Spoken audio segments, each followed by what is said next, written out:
د ننګرهار برېښنا ریاست تخنیکي ورکشاپ کې د ترمیم کیدونکو ترانسفرمرونو او میټر بکسونو کچه لوړه شوې ده.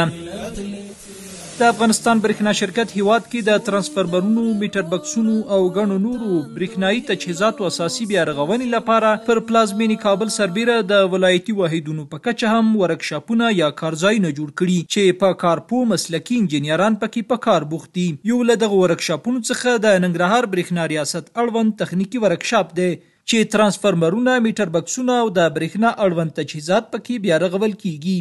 د ننګرهار برېښنا ریاست عملیاتي څانګې اړوند د ترانسفرمرونو تخنیکي ترمیم او بیا رغونې ورکشاپ کې اوس په منځنۍ کچه د اونۍ یو پایا ترانسفرمر په اساسي ډول ترمیم او بیرته شبکې کې داخلېدو ته چمتو کیږي. دلته چې دی عمده کارونه موږ خپله چې دی د منسویچ کارونه کوو، ترانسفرمر چې کوم ساحه کې اوس وځي هغه انتقالو دلته بیا خلاصوو، نو هغې نه موږ کلپیچي شعبه لرول ته انتقالو دا کوو. میاشت کې موږ تقریبا د اساسي ترمیم چې کوو ترانسفرمر جوړو 4 پای ترانسفرمر جوړو د میاشت.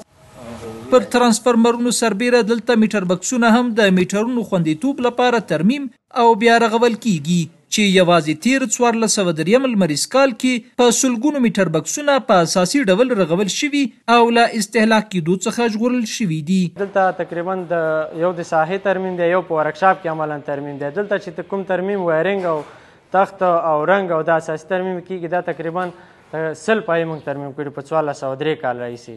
100 پای چې دا بېخي تخریب شوي وو هغه موږ بیرته دوباره ترمیم کړي دي. د دې تر څنګ موږ خشکه سویچ هم ترمیموو، عوارض پیدا شي او سویچ بورډ کې کوم عوارض پیدا شي دا هم ترمیموو.